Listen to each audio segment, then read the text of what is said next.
บุหรี่ผม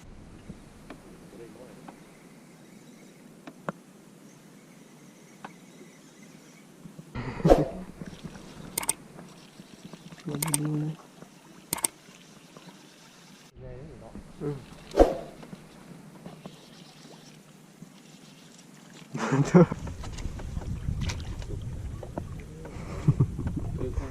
เราจะตุน้ำเป็นจับปลาใช่แล้วตัวใหญ่นะเลยนะไอ้เบิ่งปลาใหญ่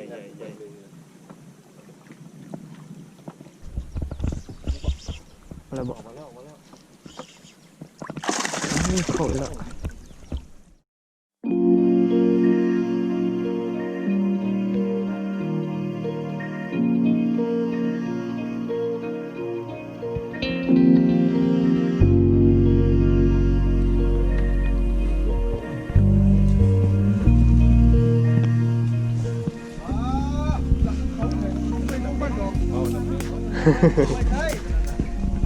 มีคนมันจะมารักเอายืนโยนมาว่าใช่ไหมคนนั้นน่ะคนน่ะเพิ่งเปลี่ยนบอกว่าเอาเงินเนี่ย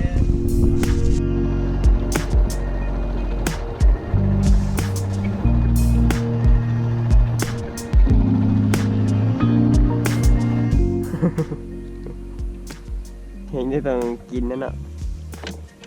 มาส่วน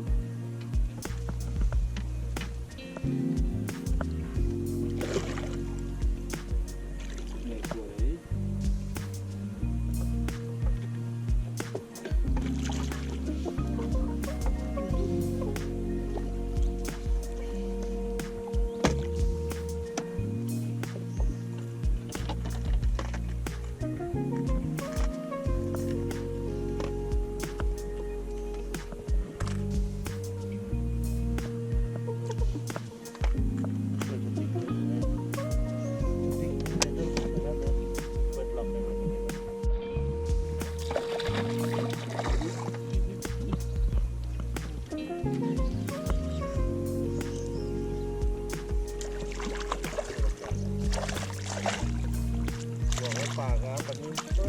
บุหรี่ผมเพิ่มบุหรี่มาตั้งแต่ชิม บอกเลย ใกล้ๆนี่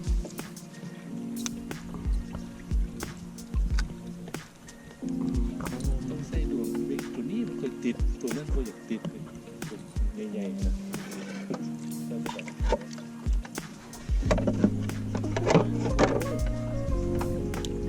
ตัวของตัวที่ออกมาก็ติด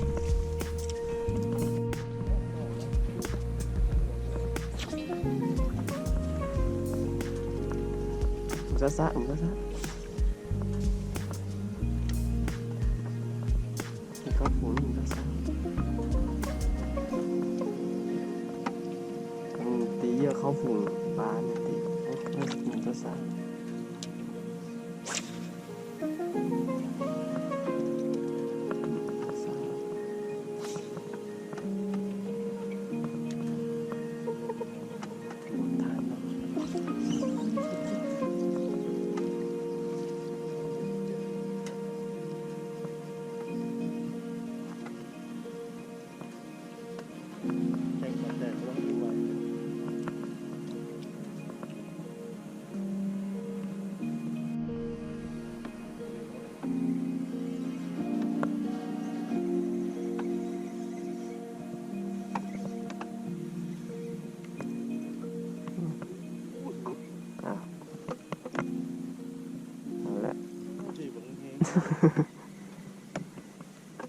หลุดเสือ2 ตัวแล้วรถดู2 ตัวแล้วปิดกันเลย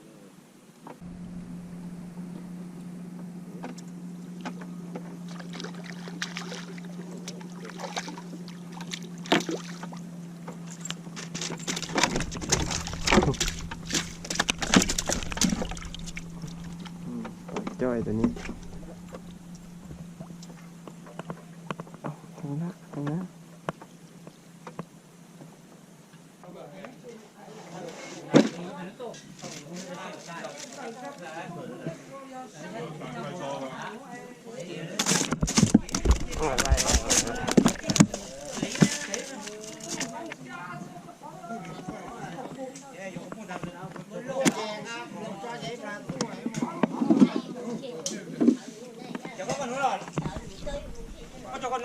บลออ่ะ Rồi đây hả? เออ Không mua à? โอ้ย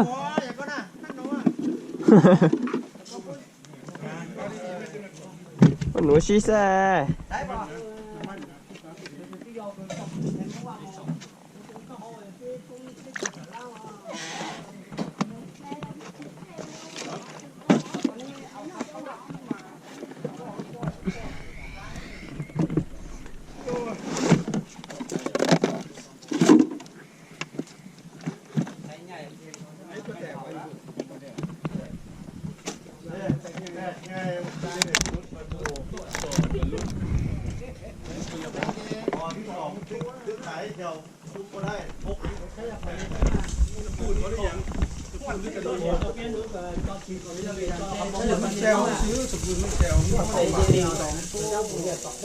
เดี๋ยวตัวหมอจีเนาะ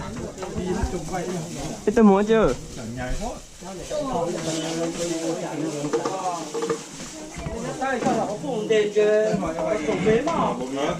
อ้าวจบรถต้นหนูแหว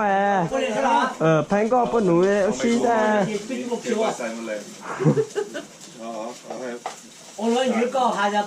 또 그냥 뽀다 배관 예비 들어.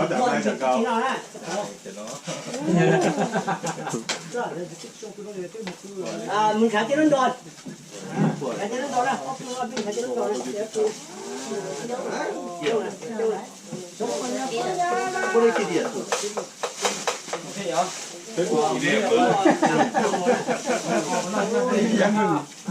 Quy định mà quy định tiệm luôn.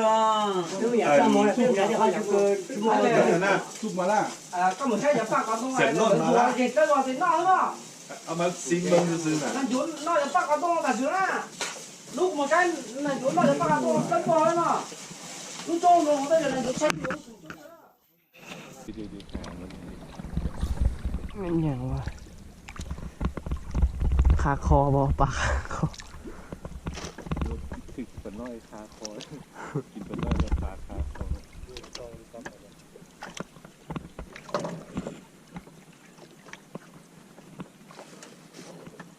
เห็นหาง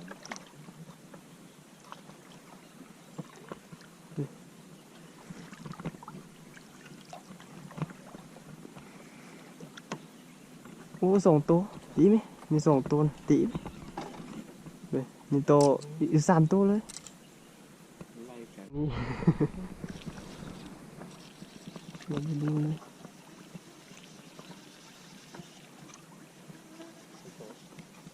ตัวเดียว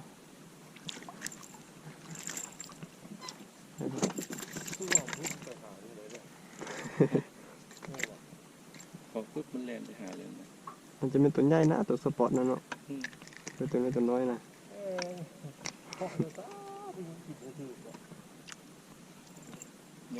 ผมว่ามันจะน้ำเนี่ยเป็นแค่หรอ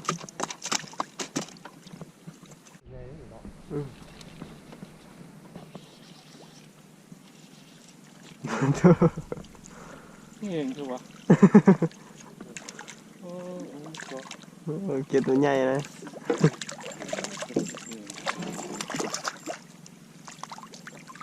นี่เองเว้ยมันเป็นโล เก่งเนาะ นะ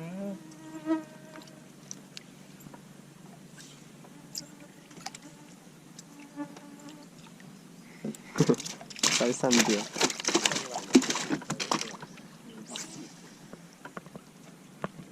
ปากซิ้วเดี๋ยวนะคือได้ตัวนึงถึงลาเป็นฝูงมาเลยนะน้ำมาเป็นฝูง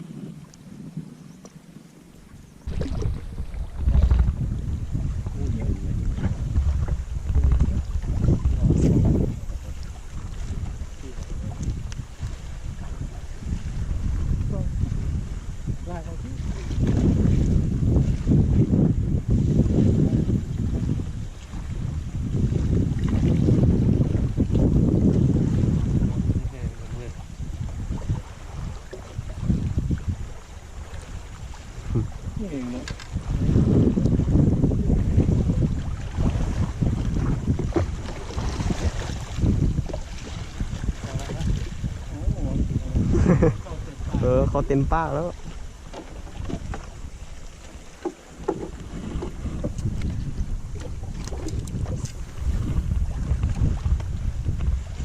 ต้นขาสมแล้วมันจมเป็นเขา ข้าวข้าวแม่ ใหม่เองเพิ่งเขาขึ้นนะทำอย่างนี้ขอโทษ คืออันนี้ใหญ่เหรอหูนใหญ่นะ ตัวนี้เป็นตัวใส่เป็นสายงามเลย มองใหม่ขึ้นแล้วมันเดือด ใส่ดวงเบ็ดไว้มัน เดี๋ยวมัน ดองเบ็ดมันจ้าเด้ มัน เอาวะจ่อให้ มองคอน เด้ตัวมันชุบมันจะปักมือเขาก็ใส่นี่ได้เข้าไปเด้เขาก็จับได้บ่นี่ ใส่วิชาตัวเบาเป็นบ่ บนรูดเหรอ อ่ะเดี๋ยวกูโทษ เอาขย่อ กูโทษ เอารุ่นดีให้มึงรุ่นนี้ เอาให้กูยังกูเบาดอกกูบ่ใส่ เอาบ่ เข้าใจ อ่ะกู มัน โทษ ใส่แต่ขาเดียวติได้ใส่บ่ล่ะ เบื่อไม่ไหลมาใส่โม เดี๋ยวเนื้อหมากูจะให้เบิ่ง เอาเนี่ยหมามึงมาเด้อ เนื้อหมาคือตัวนี้แหละ พวกนี้มันปากปลอมมันล้วนฮะ โอไปก็มีดอนขึ้นได้ป่ะ นี่ โอ้บ่ได้ ตัวนี้แพงก่อนเลยตัวนี้แพงก่อนแต่บ่กินดีเขาตัวนั้น ตัวนี้เก็ตเงินนี่แพงก่อน นี่800โอ้มาตาดรุ่นนี้ละคักนะเอาใส่เลื่อมนะ ยัง มีหลายวะดวงมันดอกบอกโหดอกเหยื่อนะ พกดวง200 บาทกูบอกคอดอกอันเนื้อมาฮะเดี๋ยวบอกตะตีมันออกมาขาย โอ้ยตาตีมีเยอะจะน้อยกูจังขอแล้วตาตี เขาตะตีอะ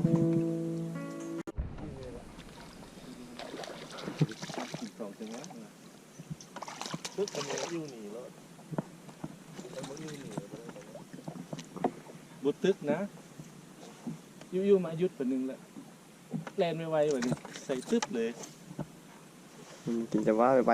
อืมถึงว่ามันคือว่าป่าตื่นเลยโอ้ยตื่นแลนนี้มันหมักปีด มีไซส์แล้ว ได้ไงวะตักวะ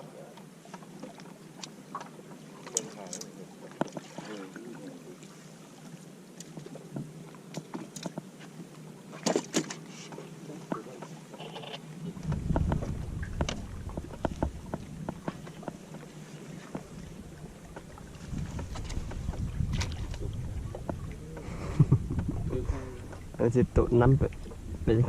จับปลาใช่แล้ว ตัวใหญ่นะเดี๋ยวนะไอ้เบิ่งป่าใหญ่เ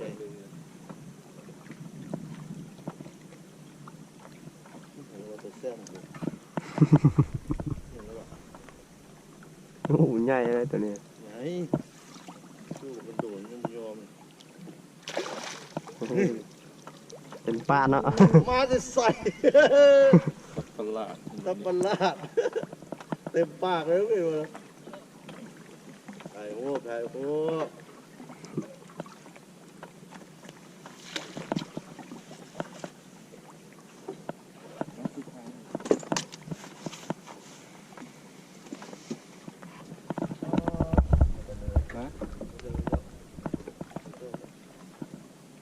ขอบคุณมากครับ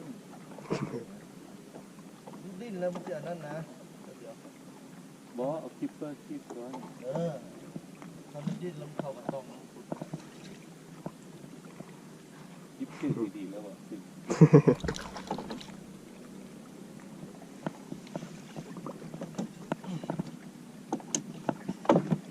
7 โล 2 1 2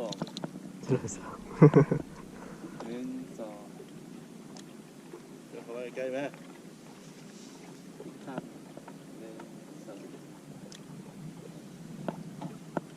2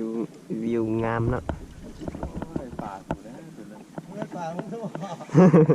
ไม่ได้น้อยเลยนี่ไม่ได้น้อยเลย ก็เฮาเนาะส่วนไหลเถื่อสปิกอตัวนั้นน่ะ ไม่ได้น้อยเลยตอนนี้เย็นตาม เวท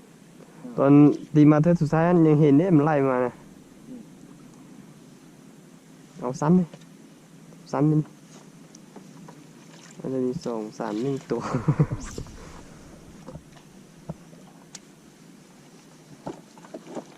ผิดกฎหรือ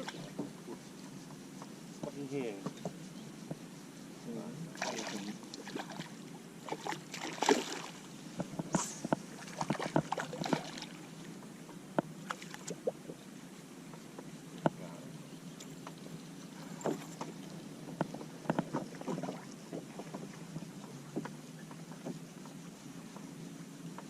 หนึ่งมันใหญ่บุคอกินตัวนั้นได้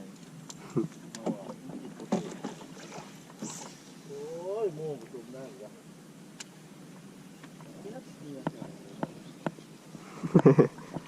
คือโม่หาก็ซื้อมาให้เขาตีผมไม่ได้เขาตีเขาไม่ได้ปลาเขาได้ปลาเอาให้เขาดึงเอาไปจุ่มน้ำโอ้โธ่หาก็ซื้อมา 1,000เอามาใส่หาก็ได้ปลาตัวเดียวนั้น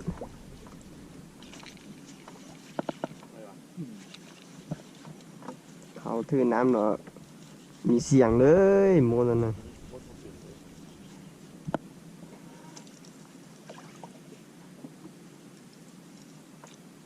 โอ้มีตัวไล่มามีตัวนำมานะไอ้ชุนมีตัวนำมานะ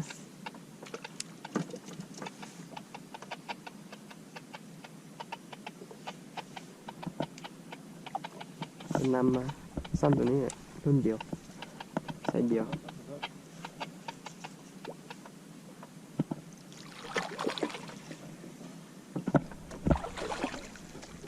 มันไว้ตั้งปากบอก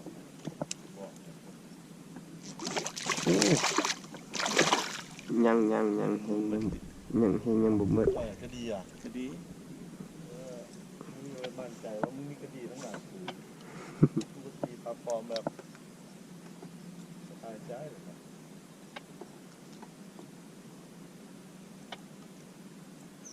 สัญญาณบอดีเด้อได้ยินแต่แตก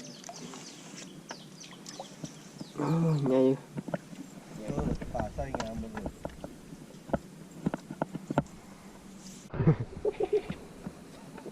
เพราะว่าขาดเลยแม่ใส่บักแห้งอีหลีเลยเป็ดโตทำไงโอ้ก็หัวมา มันกอเงือกมันนะ อ๋อนึกว่า3 โลแล้ว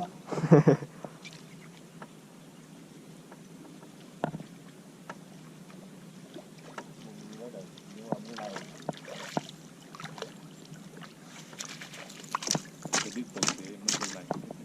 มันมิด นี่ก็มันคืนอยู่แถวต่อเนี่ยคืนอยู่ต่อเลยนะตอนนั้นตีมา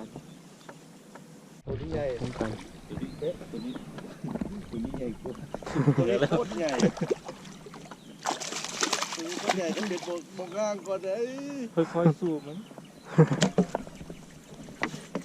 มันตวัดกลับเลยสู้เล โอ้ ย ยังไม่เห็นปลาซะนะ ค่อยๆสู้ขันแข็งอยู่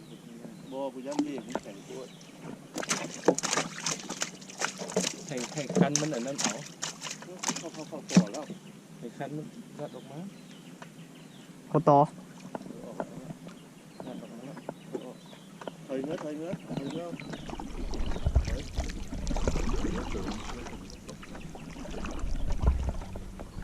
อู้นั่นแหละสัตว์ประหลาดนะ น้อยกว่าตัว บ่อใหญ่กว่าเบิ่งหัวกับหัวเป็นปลาหัวใหญ่ บ่น้อยก ตั ว่าก ตัว แม่ใส่พูดแล้วอ่ะ เออ ตัวที่2นี่กล้องน่ะตัวที่2พูดเบิ่งปลา อู้ใหญ่เลยเนาะ ใหญ่แล้วเบ็ดแหกมาเลยนะเด้อเบ็ดเด้อแหกมาเลยนะเด้อ กูได้ ตัวใดก็ของกูอยู่นะ โอ้เด้อเอามาพี่ตัวนี้ใส่2อัพแล้วตัวนี้น่ะ โอ้ตัวนี้อันนี้คือเนาะโอ้เป็นไข่เป็นทอง โอ้กินไปค่อยเลยดึก เย้มันเป็นคู่แล้ว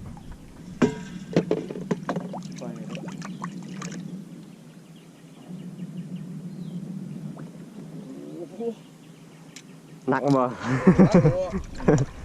เอาเลยถ่ายเลย สู้คันเนี่ยคน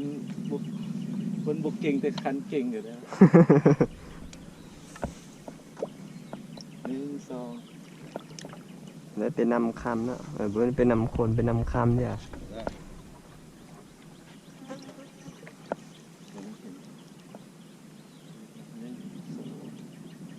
จะชื่อป่าใหญ่ๆเนาะ แต่คือปลาใหญ่ๆปลาใหญ่อยู่แล้ว อีกนะ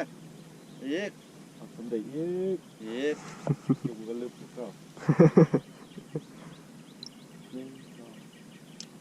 ถอดหมวกก่อนเปล่านะผมได้หรอ ได้ที่ใส่ก็หน้าบอกค อืม เออ แต่หน้าบอกคำเดินจะเห็นบอกคำใช่ไม่เห็นบอกคำ เอาเลย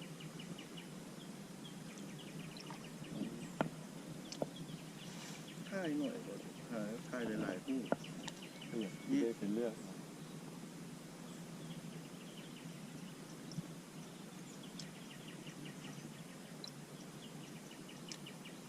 เอาไปเราจะถ่ายนะผมจะถ่ายของสิงามก่อน คนไทยนะเอากล้องคนไทยนะกล้องดูแต่ นี่แหละเอาไปมันจะชุดจับสึกอันนั้นมันแหละ ถือยิมบอลเปิดนะเนี่ย บอจับเชือกบุวันใจปัดใจไว้จับ คุณไม่ไหม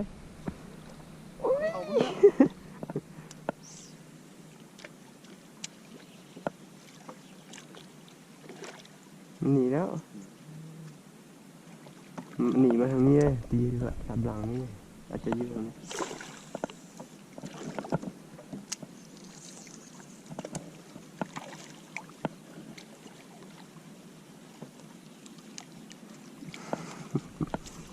เคยเห็นได้ไหมนะ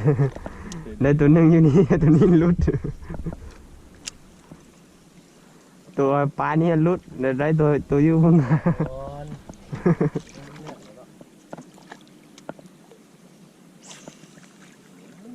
ได้แล้วตัวนี้ตัวน้อย ำโอ้ยใหญ่เต๋อ ง่ายใช้งาน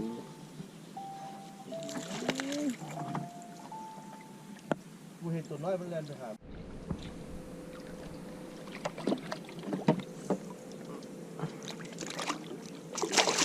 เต็มปากเลย เด็กเอาปะ อ๋อยัง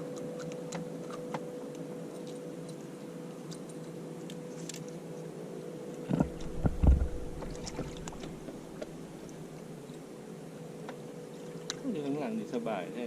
การปวด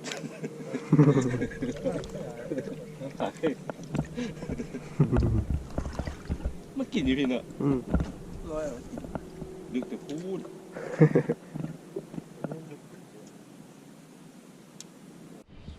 ตัวคนนั้นแต่เฮ้ย ตีก้อนใดก้อนเลย นั่นอันนั้นแหละหมุนกลับได้แน่นอน ติดครับ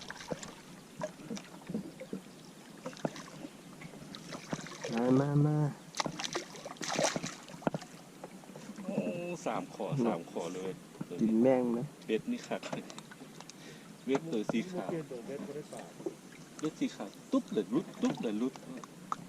เบสตัวไหน ตัวดวงเบ็ดอันนี้ตัวเบ็ดตีแล้วขายเบ็ดสาม ดึงนี่ก้อนเนี้ย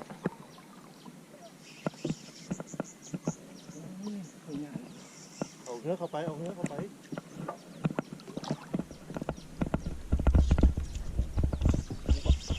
อะไรบอก ออกมาแล้วออกมาแล้ว นี่โขดแล้ว เป็นก้อนแค่เลย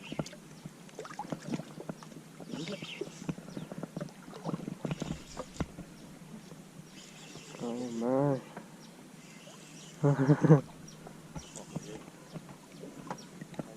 ยังบ่เห็นปลา ก็ใหญ่อยู่ เก่งไว้เด้อใส่เก่งไว้เด้อก ระต้อง เอาขึ้นขึ้น ข กองเหือแม่ เดี๋ยว จับ บ้าเขาก็เหือ ขาดเลย จุดครบนี้นะ พวกเนี้ย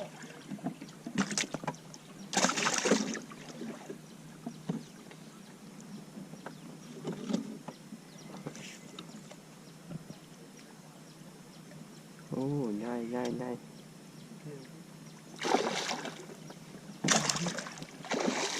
ไม่ยอมแล้วกับเขาอยู่บอซักรุดเสื้อกูนี่ซักแล้วรุด ลากเขามันง่าย บอกฝากมันเจ็บตัวหนึ่งพูดตัวนี้ก็ยืด ใส่3 ตัวเลยที่1นั่นเนาะ พูดบสู้บสู้ ตัวที่1ตัวที่2บ่สู้เลย โอ้ตัวนี้ก็ ใหญ่กว่าตัวที่หนึ่งใหญ่กว่าตัวที่หนึ่ง ใหญ่กว่านิดนึงเนาะ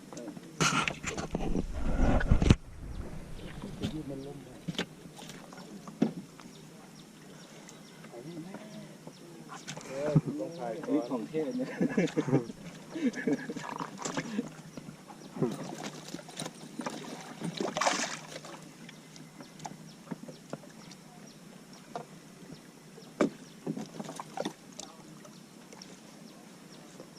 ดูปลาห่างนี่ห่างกว้างๆวันนี้เลย ถ่ายหูหรือหมอกงานจะกล้องมึงถ่าย โอ้ลุ้นละ เขาจะเปล่านะ มือสั่นมือสั่น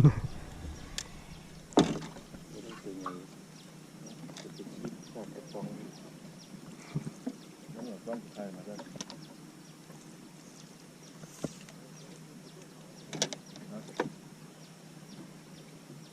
เอาไปนะ1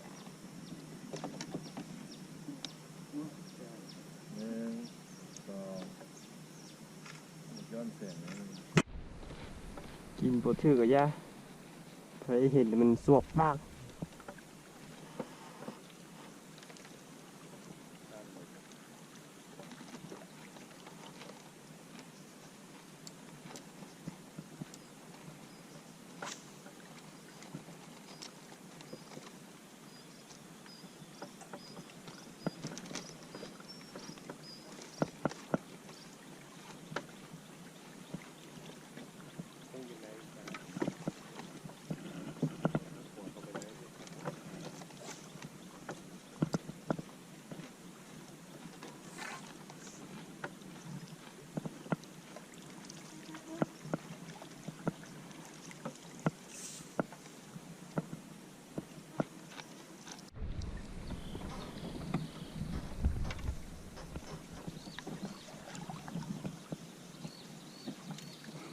ตัวน้อยสู้เหง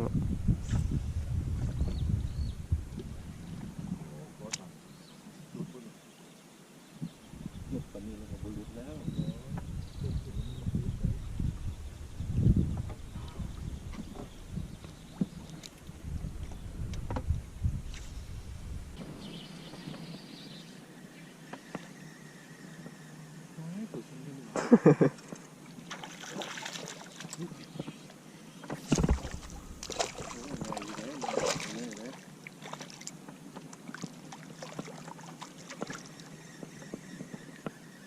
เต็มสามแล้วนะท่านผู้ชมด้วย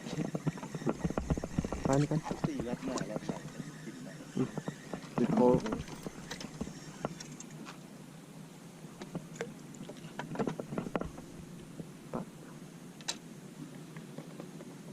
บัวเกิดกับเล็ก แต่ตัวซ้ำนี้แล้วฝูงนี่เนาะ บัวต้องแข่ง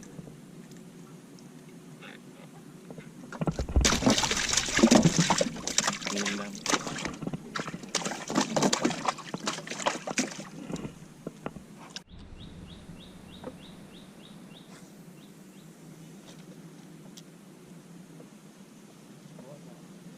ไม่ขาด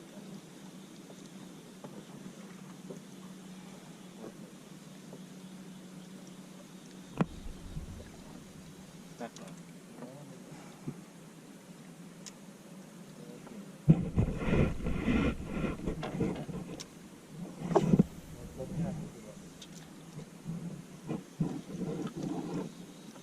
นักการ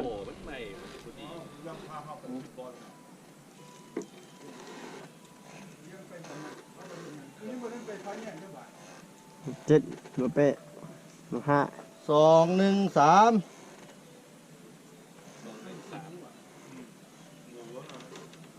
อีกตัวดิ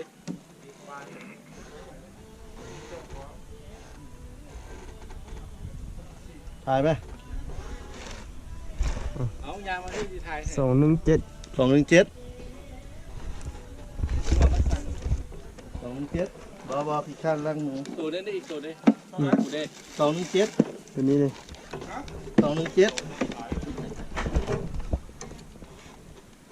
ตัวกูได้ตัวใด ตัวนี้แหละมันได้ ตัวนี้ ใหญ่กว่ามึงบ่ มาเบิ่งเดี๋ยวพอตัวนี้ตัวนี้ ฮะ ตัวนี้ ตัวนี้ของเป็ดเหรอ ตัวนี้ ตัวนี้ของค่อยตัว ดูตัวใดก่อนดูลุ้น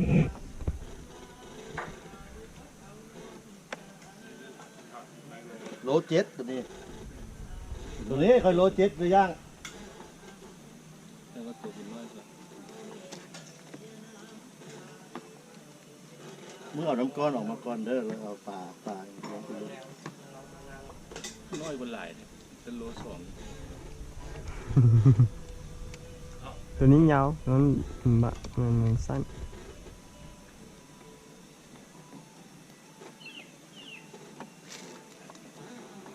มึงเธอห่างมันจุเหือเด้อละเบิ่งโอ้ยโล6เนื้อเป็ด น้อยกว่าขีดเดียว โล166อันนี้ครับ 166 โลหนึ่งขีดว้าว 1.66 โลหกมึงว่าโล06มันเป็น โลนะโล6ขีดตัว เกือบ7เสียอยู่40 กรัมเสียอยู่40 กรัม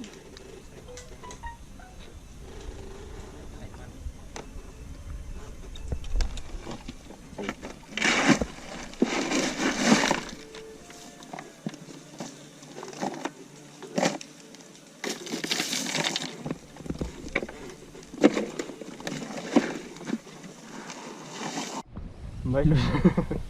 พอแล้ว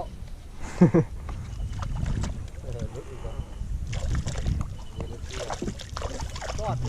ปาก เต็มเหมือนนี้นะ ก็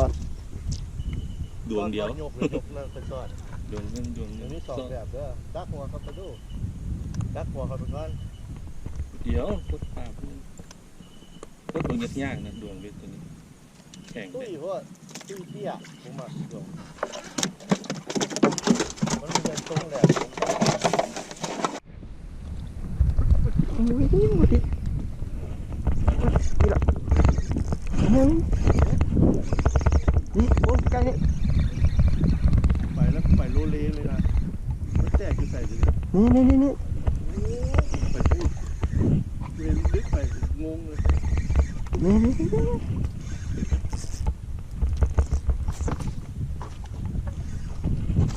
ยิ้วความเป็นยิ้วเลยยิ้วเลย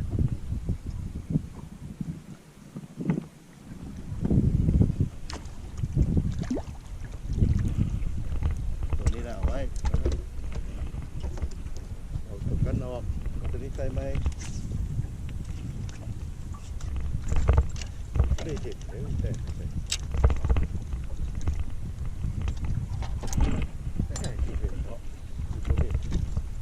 ดึกมั่ว เล่นตายเล่นไม่ใส่กูจะพูดไปไกลพูด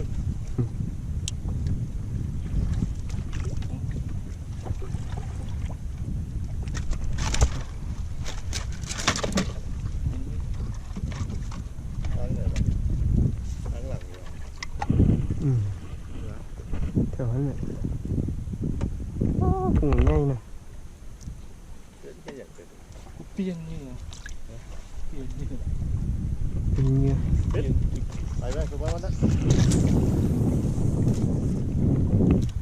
ใหญ่ๆตัวใหญ่ สั้นหมดแล้ว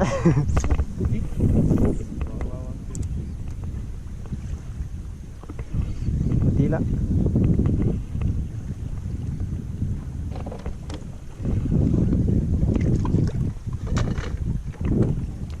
มันจะเป็นต้นอันนั้นโอ้ยลึกๆมึงมาด้วยนี่แข็งแค่ว่าตัวนี้ ญ่อยู่ มันหลดกล้องคือ ระวังก็อื้อหือ ใหญ่เลยวะ ใหญ่อยู่ อ๋อผมใหญ่โลไปเกี่ยวเบื่อน่ะ อุ้ยไปแล้ว ดึงพวกเข้านะ ใหญ่แล้ว ผมแล้วเอาไป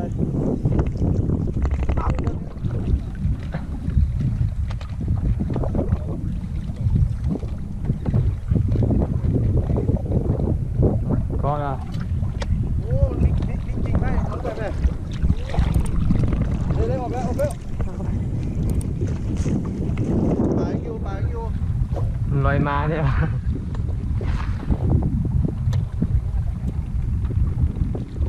โอ้ ดอดที่แสง เดี๋ยวนี้เนี่ยบอกนะเหมือนยังเศร้าท่านตัวรุ่นนั้น ตัวรุ่นนั้นใหญ่กว่า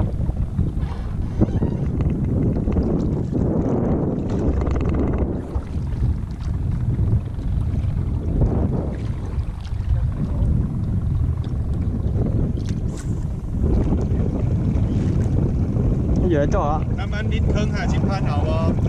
เอา แล้วนึงกูนะ อ๋อคันเอาแล้วจะเอาให้เอาอะไรไปแล้ว แล้วนึงไหน นี่เหลือจ่อเถอะ ปล่อยไปโคเขาเนาะ แล้วนึงเอาก่อน โอ้50นะจะไปพวกทำลายหมูเอาน้ำมันหยุดทางหลังนะอยู่ทางหน้า โอ้ โยนในบักกัน อย่า เดี๋ยวอะไรไปนะ 1 2 3ตกใส่ขั้นนักเสีย 50เด้อ โอ้โหปลา ก็เดินจากก็เลยอ่ะ เอางี้ แล้วก็เหลือเดินจากก็เลยตา โอ้ตั้งใจซักออกมาอย่างไอ้ปลาที่เจ็บเนาะ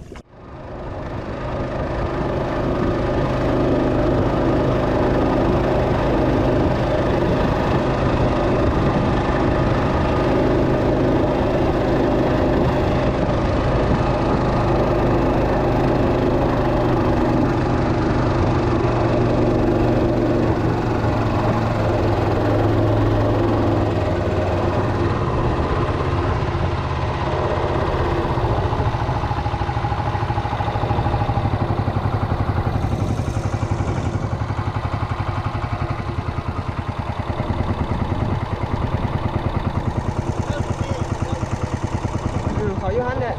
เห็นอยู่เขาอยู่ฮันเนี่ย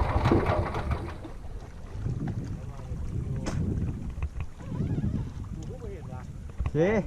คุณน่ะไซส์คุณน่ะคุณไซส์เนี่ย พูดหรอ เออ นั่นแหละครับปลาแตกอยู่เขาไปอยู่ที่ อยู่พี่แล้วเขาอยู่คุณเขาอยู่พี่แล้ว ปลาแตกที่นี่สมอง วันมามื้อวันสินั้น แต่ว่า